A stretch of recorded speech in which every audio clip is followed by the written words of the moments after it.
দিচ্ছি যতটুকু পারি আমাদের সাধ্য অনুযায়ী, এবং আমাদের এই কার্যক্রম বহাল থাকবে। আমরা চেষ্টা করব যে পরবর্তীতে আরেকটা জায়গায় গিয়ে আমাদের এই ক্ষুদ্র পরিসরে আমাদের কাজগুলো চালিয়ে যাওয়া যেতে। তো এখন যে কথাটি বলবো সেটি হচ্ছে যে তাদের এলাকাবাসী কথা মতে তারা বলছে যে আজকে এই যে পানি আমরা দেখতে পাচ্ছি, এই পানিটা তাদের একদম খুবই কম ছিল, এবং আজকের মধ্যে পানিটা কিন্তু বৃদ্ধি পেল, এবং এই পানি কিন্তু দিন দিন বৃদ্ধি পেতেই থাকবে। তাই যারা সাহায্য করতে চাচ্ছেন তাদেরকে বলবো তারা দ্রুত গতিতে এসে তাদের পাশে দাঁড়াবে, এবং তাদের হচ্ছে যে সকল প্রয়োজনীয় জিনিস দরকার সেগুলো হচ্ছে শুকনা কাপড়, মেডিসিন এবং খাবার, শুকনা খাবার, এগুলো তাদের খুবই দরকার।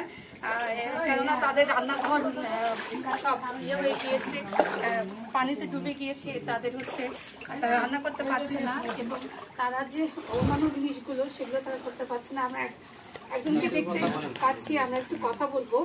চাচি কেমন আছেন? ভালো আছে?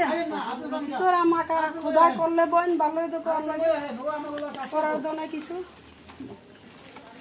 খোদা দেখেন কি করে রাখছে, আমরা কিভাবে কি করে বাড়ি করতে পারি। ম্যাডাম একটু চাপেন। আপনার পরিবারে কয়জন আছে? আমরা পরিবারে 7 জন। 7 জন। সকালে কি খেয়েছেন? সকালে কি হয়েছে?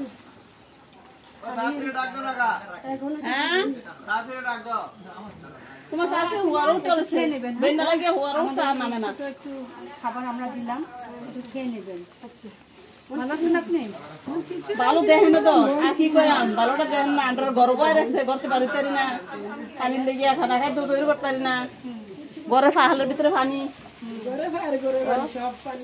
কাপড় টুপড় ভিজা সব নিয়ে আর একটা বাইক নিয়ে তুলছি।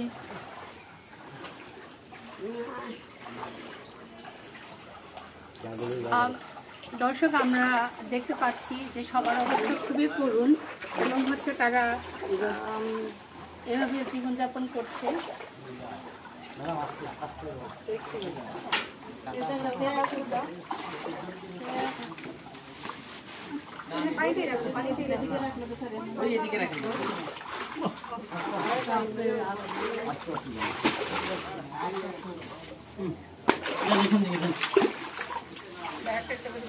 আমি একটু উপরে উঠি।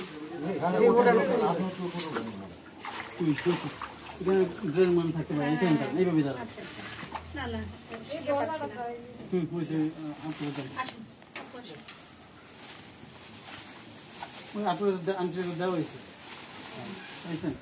আমারটা দিছি আর কি, আমারটা দিছি।